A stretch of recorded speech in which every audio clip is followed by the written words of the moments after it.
오늘은 15장 되겠습니다. 15장 이 부분은 다윗이 범죄로 말미암아 고통을 당하는 내용 계속해서 살펴보기를 원합니다. 다음 주부터는 성경책 가지고 오셔서 제가 별도로 본문을 프로젝트에 올리지 않겠습니다. 성경을 찾아가면서 그렇게 하는 것이 훨씬 나을 것 같습니다. 주일은 또 그렇게 하더라도 옛날처럼 그렇게 하도록 하겠습니다. 다윗이 범죄로 말미암아 고통당하는 내용, 사실은 11장부터 20장까지인데 사울의 가문 범죄 21장 추가가 되어서 범죄로 말미암아 인한 고통이 되겠습니다. 오늘은 그 고통 중에 이 다윗 왕의 태도입니다. 태도가 대단히 중요하겠지요. 첫 번째로 살펴볼 것은 강점을 가지고 있는 이 압살롬, 강점으로 인하여 망한 사람이 되겠습니다. 지금 드리는 이 말씀은 우리에게 하나님께서 주신 재능과 강점들이 필요 없다, 그런 말씀이 아니고요. 또 약한 부분만 있어야 하나님 앞에 쓰임을 받는다, 그런 말씀도 아니에요. 하나님께서 우리에게 각자에게 강한 부분도 주시고 또 연약한 부분도 있는 것이 사실입니다. 그러나 중요한 것은 하나님께서 주신 이 강한 부분을 잘 순리대로 사용을 해야 되는데요. 이 압살롬은 강한 부분이 많은 사람임에도 불구하고 그것을 순리대로 사용하지 못했습니다.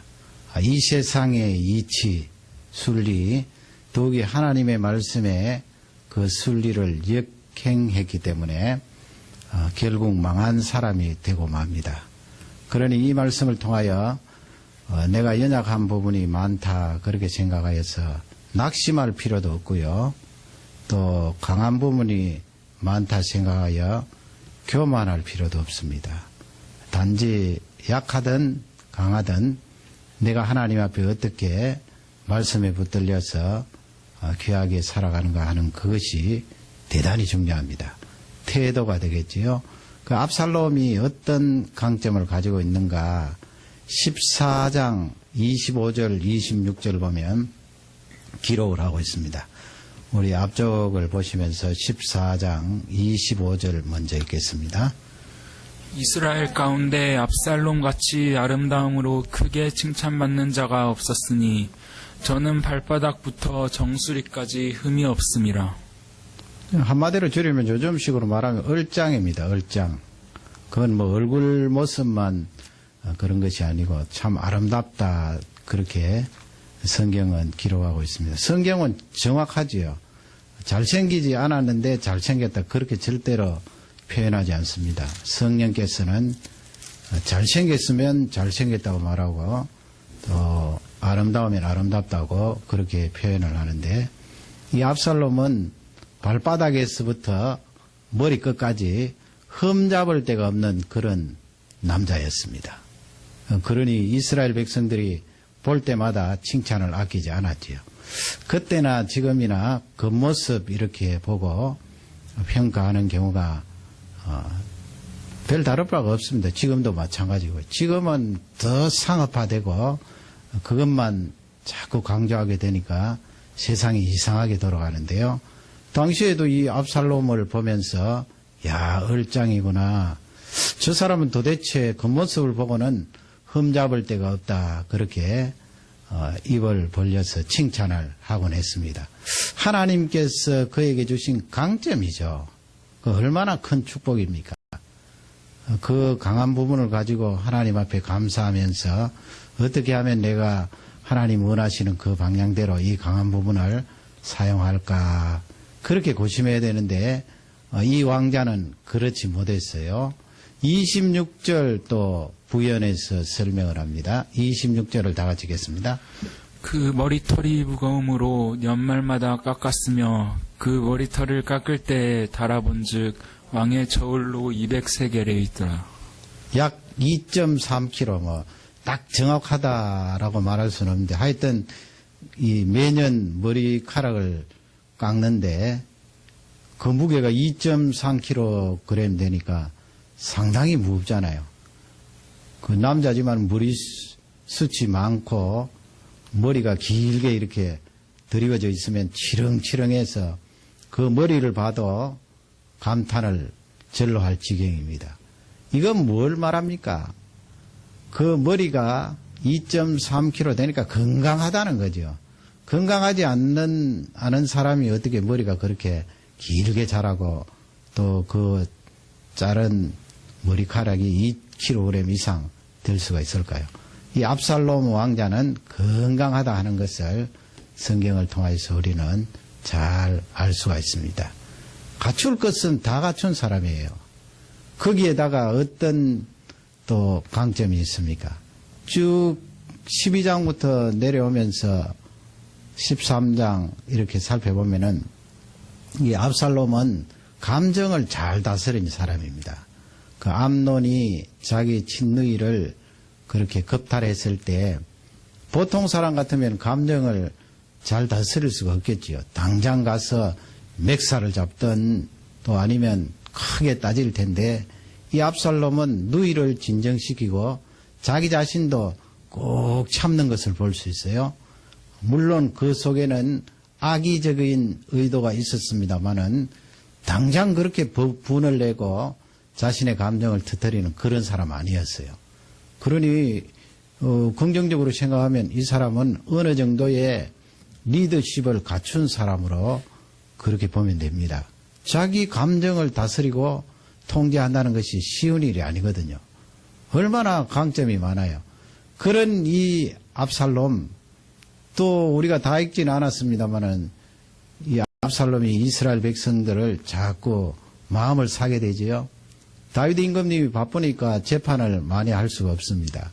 그러니 성 입구에 지키고 서서 있다가 이스라엘 백성들이 무슨 문제를 가지고 재판하러 올라가면 딱 잡아서 질문을 하고 그 왕자니까 백성들이 왕자님 앞에 넙죽 엎드리면 이렇게 세워서 볼에다가 입을 맞추고 그렇게 친근감을 주면서 재판에 대해서 이야기하고 그 백성들의 마음을 산 거예요. 몇 년 동안. 그러니 백성들이 한 번 만나고 두 번 만나고 나중에 입소문이 나가잖아요. 그때 당시만 해도 뭐 인구가 얼마 되겠어요. 그 좁은 땅덩어리에. 그러니 이 압살롬 왕자님에 대해서 백성들이 익히 잘 알고 있고 그의 인품에 대해서 또 그의 외모에 대해서 늘 자랑했던 것입니다. 이런 강점, 사람 잘 다루는 강점을 가진 압살롬. 그가 15장에 넘어가면 어떤 짓을 합니까? 15장 10절을 우리 다 같이 읽도록 하겠습니다. 이에 압살롬이 정탐을 이스라엘 모든 지파 가운데 두루 보내어 이르기를 너희는 나팔 소리를 듣거든 곧 부르기를 압살롬이 헤브론에서 얼마나 치밀한지요. 머리가 아주 좋아요. 그 아버지 다윗에게 허락을 받아서 헤브론으로 내려가서 거기서 반역을 일으켜요. 그리고 신호 체계를 세워서 나팔을 불거든 뭐 성경에 나와 있지는 않습니다만은 나팔과 다른 방법을 또 사용했겠지요. 먼 지역이 있으니까 나팔을 불거든 전부 다 소리쳐라. 헤브론에서 압살롬이 이스라엘의 왕이 되었다. 백성들이 이미 마음을 많이 기울여 있기 때문에 그 소리를 듣자 많은 사람들이 압살롬 쪽으로 기울게 된 것입니다. 군정들의 마음이야 금방 변화되고 쏠리는 것을 볼 수가 있지요. 이렇게 아버지를 반역하는데 11절을 또 다 같이 읽겠습니다. 그때 압살롬에게 청함을 받은 200명이 그 사기를 알지 못하고 아무 뜻 없이 예루살렘에서 저와 함께 갔으며. 이건 무슨 말씀인가 하면 예루살렘에서 다윗의 신하들 가운데 200사람을 헤브론으로 데리고 내려간 거예요. 물론 자기가 반역을 한다는 그 내용은 전혀 밝히지 않았기 때문에 이 200명의 사람들이 모르고 그냥 따라 내려가는데 한번 보세요. 얼마나 이 왕자님이 재주가 좋았던지 200사람 신하들을 그렇게 끌어모아서 내려간다는 것이 보통 일입니까? 그러나 그 속에는 악한 행동입니다. 하나님께서 허락지도 않은 그 일을 집행을 했고 또 더욱이 일륜적으로 아버지를 몰아내고 자기가 왕이 되는 그런 참 악한 행동을 저지르고 말았습니다. 성경이 그 사실을 기록하고 있고요. 이스라엘 역사 가운데 이런 세상 역사에도 잘 잊지 않는 그런 내용들 상세하게 기록을 하고 있습니다. 12절을 다 같이 읽겠습니다. 제사 드릴 때에 압살롬이 사람을 보내어 다윗의 모사 길로 사람 아히도벨을 그 성읍 길로에서 청하여 온지라. 반역하는 일이 커감해 압살롬에게로 돌아오는 백성이 많아지니라. 아히도벨이라는 사람은 모사꾼입니다. 이런 상황이나 전쟁을 할 때 또 아니면 정치적인 여러 가지 내막들을 잘 파악하고 전술을 가지고 그것을 임금님에게 이야기해주고 좋은 방향을 잡을 수 있도록 하는 모사예요. 모사. 얼마나 중요한 사람이에요. 그러니 압살롬이 이 아히도벨을 또 이야기해서 자기 편으로 만들어버립니다. 그 아히도벨의 책량은 대단히 다윗에게도 영향을 미쳤고 중요한 그런 역할을 하는 사람인데 압살롬이 그 소나기에 집어넣은 거예요. 그러니 여러분 이 압살롬을 보면은 리더십이 대단하고 사람을 모으는 그런 기술, 하나님이 주신 그런 재능이에요. 그럼에도 불구하고 압살롬이 망하게 되잖아요. 나중에 뒷부분에 가면은 이스라엘 다윗 쪽의 군사들과 또 이 압살롬 군사들이 전쟁을 하는데 이 압살롬이 패하여서 도망을 가다가 어디에 걸리나요?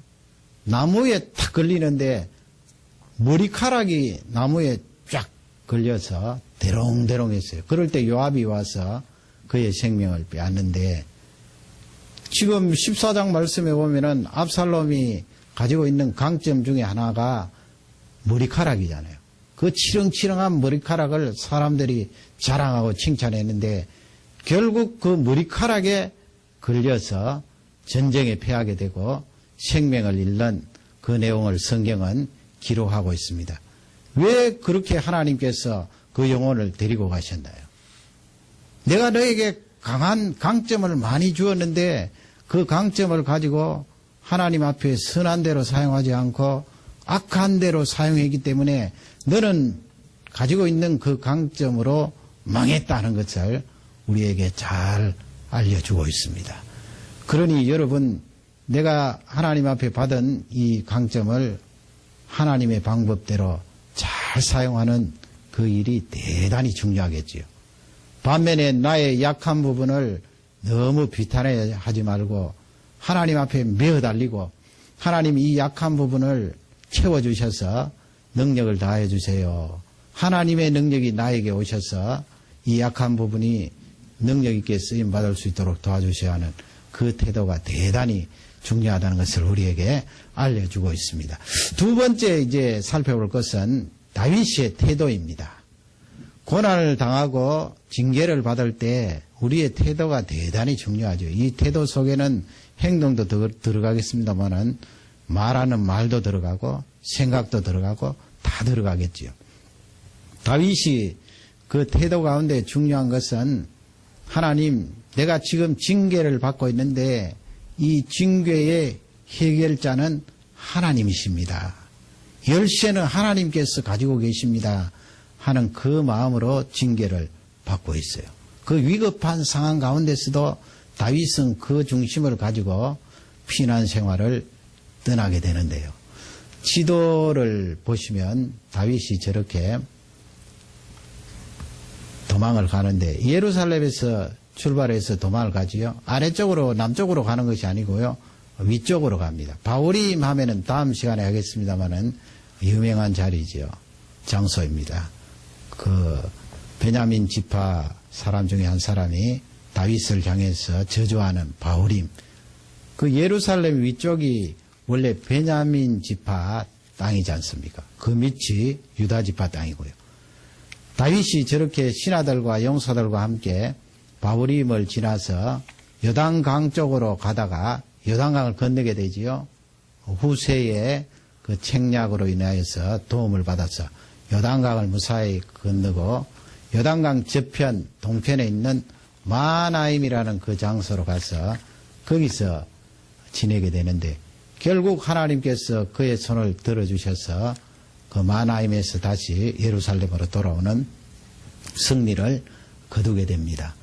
다윗이 징계를 받는 그 상황 가운데서도 하나님, 내가 이렇게 고통 중에 있는데 전적으로 하나님 손에 달렸습니다 하는 그것을 고백하고 있습니다. 그게 참 우리에게 주는 메시지가 중요하지요.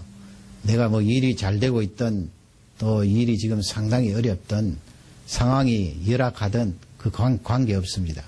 전적으로 나의 중심 속에 하나님, 내가 하나님 손에 달렸습니다. 우리 가정이 하나님 손에 달렸습니다. 우리 교회가 하나님 손에 달렸습니다. 지금 한국 보세요. 얼마나 강대국 속에 휩싸여서 위급한 상황들이 지나가고 있습니까? 도운다고 하지만은 다 자기 나라들이 자기 국익을 챙기지요. 더욱이 북한에는 저렇게 젊은 지도자가 물불 가리지 않고 언제 어느 순간에 무슨 일을 터뜨릴지 모르는 이런 상황 가운데 우리 민족을 향한 우리의 중심도 마찬가지입니다. 하나님, 저렇게 긴박하고 강대국 속에 휩싸여 있는 우리 한국도 하나님 손에 달려 있습니다. 열쇠를 하나님께서 가지고 계십니다. 그 고백으로 나아가라는 것입니다. 그 내용이 어디에 있는가? 15장 25절 보면 거기에 하나님의 언약궤가 있는데요. 15장 25절을 다 같이 읽겠습니다. 왕이 사독에게 이르되 하나님의 궤를 성으로 도로 메어가라. 만일 내가 여호와 앞에서 은혜를 얻으면 도로 나를 인도하사 내게 그 궤와 보이시사. 당시에 제사장이 두 사람이었습니다. 사독 제사장, 대제사장 격이죠. 또 그 다음에는 엘리 가문 쪽에 있는 아이하달이 있고요. 두 대제사장이 예루살렘에서 귀한 제사의 사역을 감당했는데 아들이 반영을 하고 예루살렘으로 올라온다는 이야기를 듣고 이 두 제사장이 얼른 하나님의 언약궤를 메고 가지고 나왔어요. 예루살렘에서. 그리고 백성들과 왕을 기다리고 있는 거예요. 왜 그렇게 했습니까? 다윗이 피난 가고 도망을 갈 때 하나님의 언약궤를 같이 모시고 가기 위해서 그렇게 기다리고 있는데 그것을 본 다윗이 25절, 26절 말씀에서 한사코 부인을 합니다. 거절을 해요. 옛날에 사무엘의 두 아들 홈리와 비느하스 블레셋과 전쟁을 할 때 하나님의 언약궤를 메고 전쟁터로 나가지 않아요? 하나님의 언약궤를 이용하는 거지요. 미신적으로 생각해서. 이스라엘 백성들에게 하나님의 언약궤라는 것은 굉장한 거예요. 왜냐하면 하나님의 임재의 상징이기 때문에 그 임재의 상징인 언약궤가 어디로 가든지 하나님이 우리와 함께 하신다는 것을 위로받고 미신적으로 생각한 홈리와 비느하스가 죽게 되잖아요. 그리고 하나님의 언약궤는 블레셋 사람들에게 빼앗기게 되는데 지금도 다윗이 피난 생활을 떠나면서 하나님의 언약궤를 가지고 간다는 것은 굉장한 강점이죠. 이스라엘 백성들 보기에도 두 제사장이 다윗 편에 있고 하나님의 언약궤가 다윗을 동행해서 같이 간다고 생각하면 많은 백성들이 그 부분에 대해서 다윗 임금님의 왕직을 옹호할 거예요. 우리 생각 같아도 그렇잖아요. 하나님의 언약궤가 있는 그쪽에 정통성이 있다. 그렇게 생각할 수 있는데 다윗은 그렇지 않았어요. 우리 25절을 다시 한 번 더 읽겠습니다. 왕이 사독에게 이르되 하나님의 궤를 성으로 도로 메어가라. 만일 내가 여호와 앞에서 그 은혜를 얻으면 도로 나를 인도하사 내게 그 궤와 그 계신 데를 보이시리라. 도로 예루살렘으로 하나님의 언약궤를 모시고 가라 그랬습니다.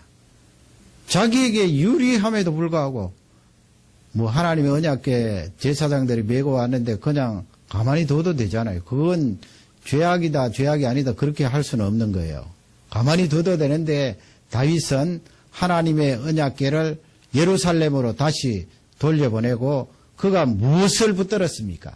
하나님께서 나에게 긍휼을 다해 주시면 이 위급한 고통과 재앙에서 나를 돌이켜 주실 것이다. 하나님께서 열쇠를 가지고 계십니다. 나의 이 왕직에 대한 위급한 상황, 이스라엘 백성들에게 당한 이 위기를 하나님께서 그 열쇠로 여시면 나는 회복이 될 수 있다 하는 그 신앙이에요. 고통 중에 이 신앙을 가진다는 것이 쉽지가 않습니다. 그렇게 고백한 다윗이 26절에 보면 더 아름다운 고백을 해요. 26절을 다 지겠습니다. 그러나 저가 말씀하시기를 내가 너를 기뻐하지 아니한다 하시면 종이 여기 있사오니 선히 여기신 대로 내게 행하시옵소서 하리라. 하나님께서 기뻐하지 아니하셔서 나에게 있는 이 왕자리를 빼앗으시면 그래도 좋다는 거예요. 하나님께서 나를 천하게 여기시면 나 그 천하게 여김을 받겠다는 것입니다. 그러니 내가 하나님 아버지 하나님 손에 죽어도 좋고 살아도 좋습니다. 이 말이죠. 하나님께서 그 말씀을 들으면 얼마나 손을 들어주겠어요. 야, 너 참 죄를 짓기는 짓고 회개는 하고 이렇게 고통을 당하고 있지만은 이 고통 중에 그 고백을 한다는 것은 너무나 아름답구나. 내 손에 죽어도 좋고 살아도 좋습니다는 그 고백을 하니 하나님께서 굉장히 기뻐하신 거예요. 그래서 하나님의 언약궤 내한테 있으면 더 위로가 되고 백성들에게 더 칭송을 받을 수 있겠지만은 하나님의 언약궤를 예루살렘으로 다시 모셔가라. 나는 하나님을 바라보고 하나님께서 나에게 행하시는 대로 징벌도 받고 철저히 회개하면서 하나님 앞에 메어 달리겠다는 그 생각으로 나아가는 것을 볼 수가 있습니다. 하나님은 어쩌면이 아니고요. 철저하게 우리의 이 태도를 귀하게 보십니다. 내가 지금 상황이 열악하다 아니면 성공한 상태에 있다. 그것이 중요한 것이 아니고요. 내 중심 속에 정말 하나님 앞에 이렇게 메어 달리고 하나님께서 나를 살리시고 나를 죽이십니다 하는 이 고백으로 나아가면 개인이나 민족이나 공동체는 사는 역사가 있다는 것을 꼭 잊지 마시기 바랍니다. 하나님께서 징계를 내리시는 중에 영광을 받으시는 귀한 내용이 되겠습니다. 마지막으로 이 다윗이 하나님 앞에 가지고 있는 귀한 태도를 우리는 살펴보아야 될 것입니다. 그것은 19절입니다. 15장 19절부터 쭉 나오는데 이렇게 하나님 앞에 메어 달려서 하나님이 열쇠를 가지고 나의 이 고통 해결해 주시고 하나님이 근본적으로 해결자이십니다 하는 것을 고백할 때 하나님께서 뭘 하시는가 하면 사람을 붙여주세요. 사람. 우리가 사람을 신뢰하고 사람을 더 의지하면 하나님께서 사람을 데리고 가시겠죠. 빼앗아 버리겠죠.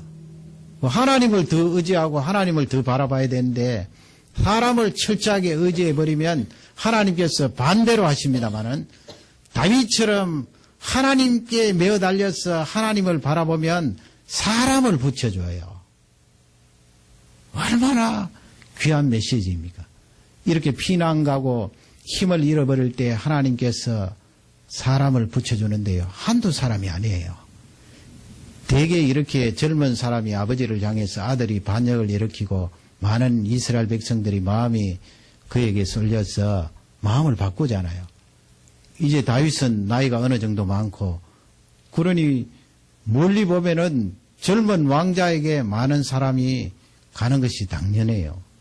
우리 사람은 어쩔 수 없어요. 그러나 다윗을 가만히 보면 중요한 사람들은 여전히 다윗에게 하나님께서 다 붙여주는 것을 볼 수가 있습니다. 그 사람들 때문에 다윗이 다시 회복을 해요. 왕직에 복귀를 하는 것입니다. 먼저 살펴볼 사람은 블레셋 사람이에요. 이스라엘 사람이 아니고요. 19절 말씀을 다 같이 읽도록 하겠습니다. 그때의 왕이 가드 사람 이때에게 이르되 어찌하여 너도 우리와 함께 가느냐 너는 쫓겨난 나그네니 돌아가서 왕과 함께 내 곳에 있으라. 이때라는 사람이에요. 가드 사람은 그렇게 되어 있잖아요. 가드는 블레셋 성읍 가운데 하나지요. 이때 나그네라 이 말씀은 이 블레셋에 있던 원래 싸움을 잘하는 장수 이때인데 성경에 그것까지 다 밝혀주지는 않고요. 아마 그곳에서 어떤 트러블이 생겨서 이때가 망명을 온 거예요. 다윗에게. 워낙 싸움을 잘하고 또 용기 있는 자이기 때문에 다윗이 그를 장수로 이스라엘의 장수로 삼았습니다. 그리고 많은 사람들을 그에게 붙여주었고 이때가 망명을 오면서 자기 식구라든지 블레셋 사람들을 같이 데리고 온 것입니다. 이렇게 다윗이 피난 가면서 도망을 가고 있는데 이때가 다윗과 함께 한 거예요. 그러니 다윗이 그 이때를 바라보면서 너는 이스라엘 땅에 망명해서 온 사람인데 나는 지금 피난 생활 떠나고 있는 사실 따지고 보면 왕도 아니다. 그러므로 새 왕 압살롬 그 왕에게 가라 그렇게 말하는 거예요. 아들에게 가라. 어떻게 보면은 그게 아버지 마음인 것 같기도 해요. 여러분 아들이 아버지를 반역해서 그렇게 쳐들어오는데 부모 마음은 그렇잖아요. 같이 군사를 일으켜서 아들하고 싸워서 아들을 쳐 죽이겠다. 그 마음은 부모에게 사실은 없는 거예요. 그러니 다윗이 위급하기도 했지만은 도망을 가는 거예요. 그래서 이때를 향하여서 너는 다시 새 왕으로 돌아가서 하나님이 인정한 정식 왕은 아닙니다만은 그 압살롬 밑에서 망명생활을 해야 되지 않느냐. 그렇게 지금 이야기를 하는데 20절을 다 같이 읽겠습니다. 너는 어제 왔고 나는 정처 없이 가니 오늘날 어찌 너로 우리와 함께 유리하게 하리요. 너도 들어가고 내 동포들도 데려가라. 은혜와 진리가 너와 함께 있기를 원하노라. 그런 피난 가는 상황 가운데 다윗이 망명 온 블레셋 장수 이때에게 너는 어제 왔고 뭐 바로 어제 왔다는 말씀 아니에요. 너 이스라엘 땅에 온 지 얼마 되지 않은데 나는 지금 정처 없이 떠나고 있는데 나를 따라와서는 되지 않고 다시 내가 데리고 온 그 가족들 또 군사들 데리고 새 왕에게로 가라. 그리고 축복 기도를 해주지요. 하나님의 은총이 너에게 있기를 원하노라. 참 아름다운 장면이에요. 다윗의 진심이겠죠. 뭐 정치적인 어떤 생각을 가지고 이때를 테스트하는 것도 아니고요. 그의 진심을 다하여서 이렇게 이때에게 이야기하니까 그 이때가 21절에 가면 그렇게 고백해요. 참 눈물 나는 장면이에요, 여러분. 이스라엘 사람도 등을 돌리고 아들에게로 가고 다윗 임금님에게 나오지 않는데 이 이방 사람 블레셋 사람이 21절에 가면 다윗에게 그렇게 고백을 해요. 우리 21절을 다 같이 읽겠습니다.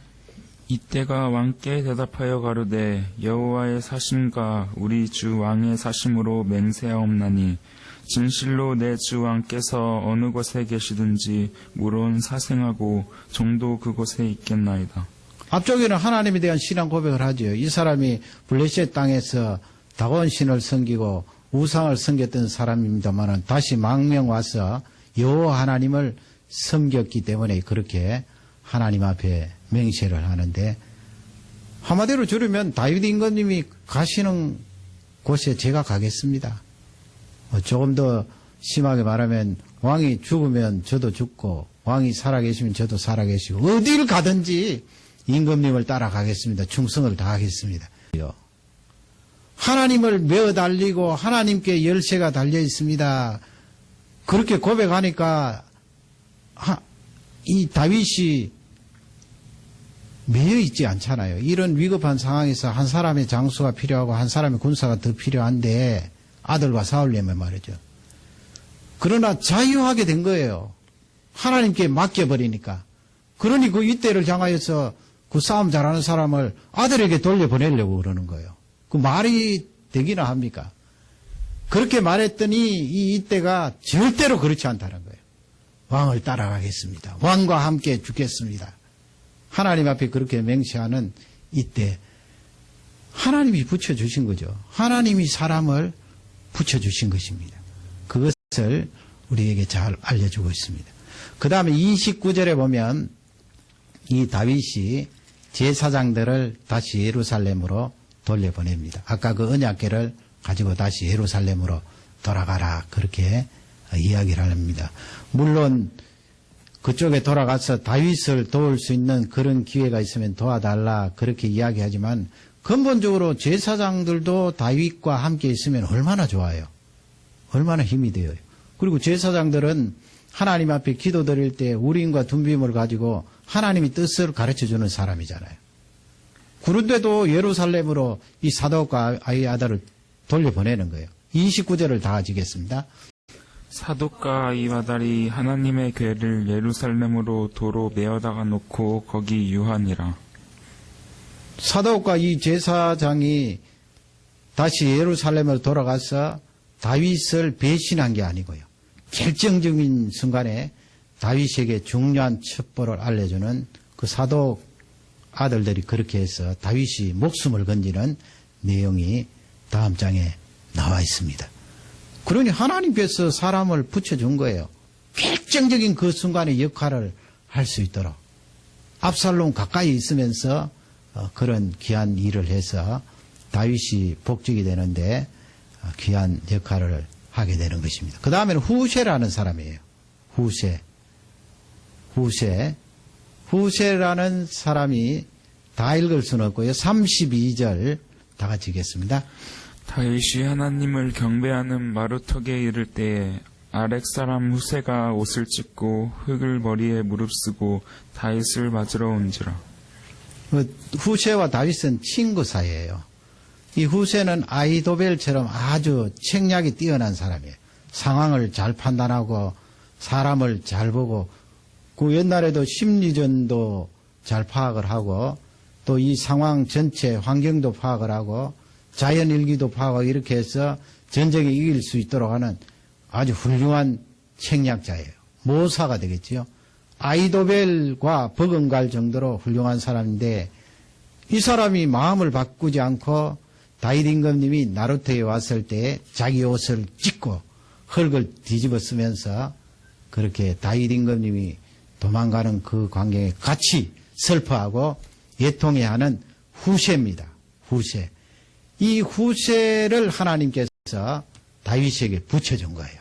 결정적인 역할을 하죠. 37절을 다 같이 읽겠습니다. 다윗의 친구 후세가 곧 성으로 들어가고 압살롬도 예루살렘으로 들어갔더라. 이 후세가 나중에 아히도벨의 책략이 먼저 선택이 되잖아요. 그 아히도벨의 책략 때문에 압살롬이 아버지의 후궁들을 다 겁탈을 합니다. 그래 하나님 말씀대로 그대로 이루어졌는데요. 그러나 두 번째 책략에 가서 이 아히도벨의 책략은 무시가 되고 후세의 책략을 따라서 했기 때문에 압살롬이 결정적으로 패배를 하게 되는 것입니다. 하나님께서 사람을 붙여준 거예요. 그러니 여러분 이 밤에 우리가 꼭 기억해야 될 것은 먼저 하나님 앞에 외어달리고 하나님이 그 손을 가지고 나를 대시면 나는 반드시 일어설 수가 있습니다. 또 하나님 손에 제가 죽어도 좋습니다. 그런 고백으로 나갈 때 하나님께서 환경을 열어주시고 더욱이 사람을 우리에게 붙여주셔서 귀한 일들을 감당할 수 있도록 은혜를 다해 주시는 줄 확신합니다. 이 밤에 기도할 때 우리 가정이나 개인이나 우리 민족이나 또 이 세계에 전쟁이 일어난 곳, 테러가 일어나는 곳 많이 있잖아요. 특히 지금 시리아는 몇 년 동안 저렇게 내전이 일어나서 수없이 많은 어린아이들, 여자들, 여성들이 고난을 당하고 또 죽어가는 사람들이 많이 있습니다. 또 우리 북녘 땅에는 굶주리고 헐벗고 알지 못하여서 우상을 섬기는 불쌍한 백성들이 있습니다. 오늘 저녁에도 기도할 때 하나님 아버지 하나님 손에 달렸습니다. 긍휼을 다해달라 기도하시고 간구하는 귀한 저녁이 되시기를 주님의 이름으로 축원합니다.